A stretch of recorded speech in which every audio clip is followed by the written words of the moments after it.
All right, so let's finish the last part for this section, the introduction about limit. Okay, so look at this limit problem, and limit as x approaches to x squared minus 5x plus 6 over x squared minus 2x. Okay, and as you can see on the top of this problem, I wrote 0 denominators. Okay, what does that mean? Well, as you remember from the previous section, lectures, and when we deal with one limit problem, the first step is to substitute the x with the approaching number into the function part. And if you get an answer, that's gonna be the answer for the limit problem. Okay, but let's try this one to see what happens. Okay, so if we plug 2 here, so we have 2 squared minus 5 times 2. So 2 squared is 4 minus 10, which is negative 6, plus 6 give us is 0. Okay, so that's for the numerator. If you have a rational expression, the numerator equals 0, that's okay. But let's look at what about the denominator part. We have 2 squared minus 2 times 2.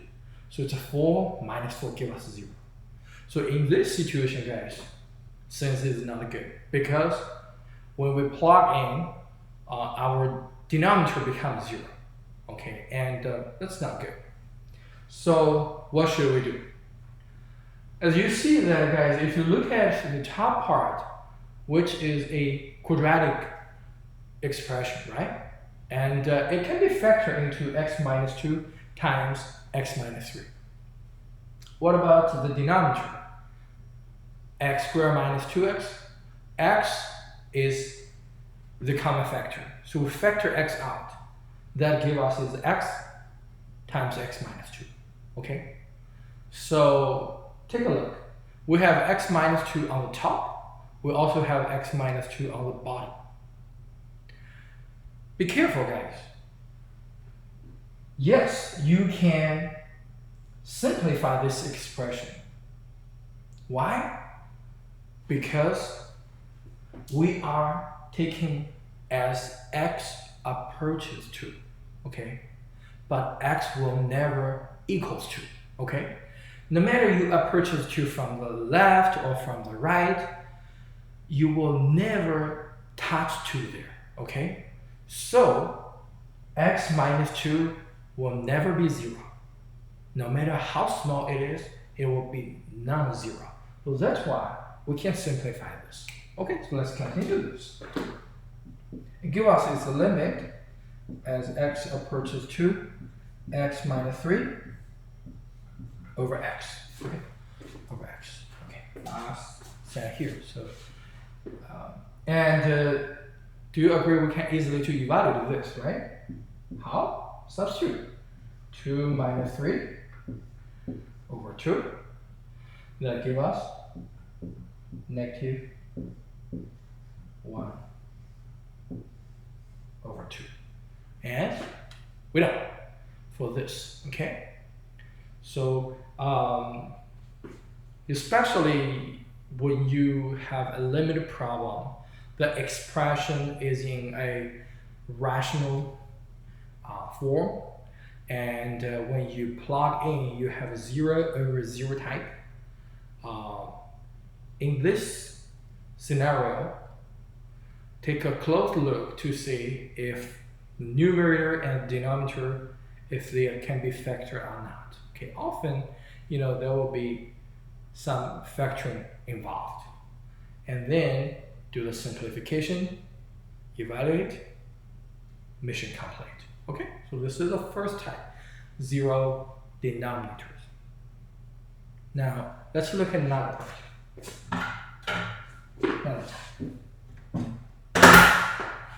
Look at this limit as x approaches 0, square root of x plus 9 minus 3 over x. Again, let's plug x equals 0 into this expression to see what happens. So square root of 0 plus 9 is square root of 9. Square root of 9 is 3. So 3 minus 3 give us is 0. What about to the bottom? 0. So if you directly plug in, you're going to have a 0 over 0. Okay? What should we do? Well, different with the first problem, you see that our denominator is just x. There is nothing you can factor, right? What about the numerator? Get involved with the radical part. Square root of x plus 9 minus 3. Okay. And also, we have no clue, right? Okay. So, let me ask you this.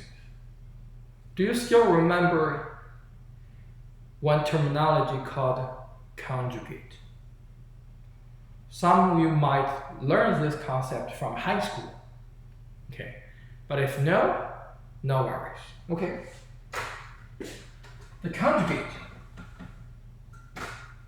mainly it's designed for square expression involved with square root. For example, if we have square root of 2 plus 1, okay, let me write onto here. So it's a conjugate. Okay. So given square root of 2 plus 1, then the corresponding conjugate, very easy, guys, which is square root of 2 minus 1. Okay. And correspondingly, if you have square root of 2 minus 1, the conjugate is going to be square root of 2 plus 1. Okay. But why conjugate is useful, or why we learn conjugate? Well, the thing is, basically, it helps us to eliminate the radical sign. Let's take a look at this example here. If we multiply square root of 2 plus 1 times as a conjugate square root of 2 minus 1, what do we have? Square root of 2 squared, which gives us as 2, minus square root of 2 plus square root of 2 minus 1. Do you see that minus square root of 2 and plus square root of 2 they canceled? So what we have here is 2 minus 1 give us is 1. Okay. So you see, guys, if we want to get rid of a radical, or especially square, conjugate gonna be very, very big part. Okay. So with this in mind, you see that on the top, square root of x plus 9 minus 3, the corresponding conjugate is gonna be, let me add it here. So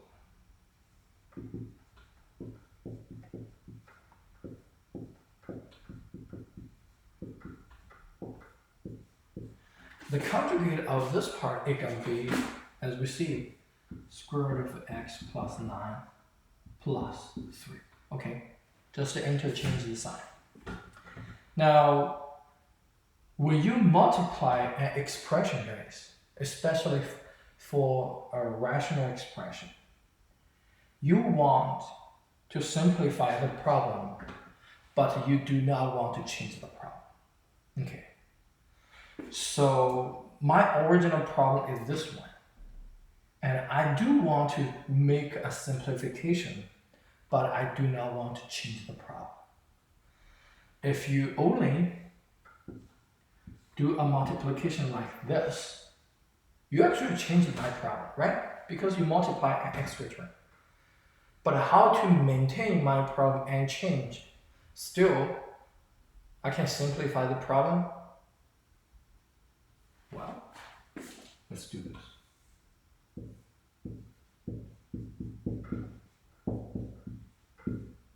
Okay.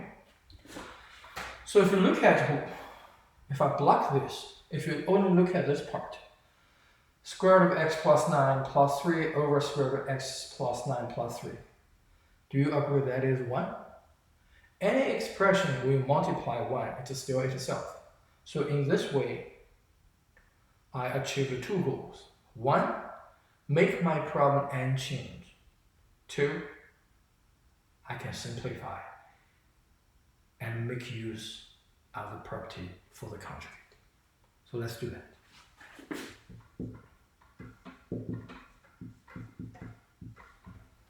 Let me change the marker. So square root of x plus 9 times it itself, it can be square root of x plus 9 squared, right? Plus 3 times square root of x plus 9 minus 3 times square root of x plus 9 minus 3 times 3, give us as a minus 9, over, I have x, I have square root of x plus 9 plus 3. Okay. So in this way, you see that those two cancel out, right? And the square root of x plus 9, this square,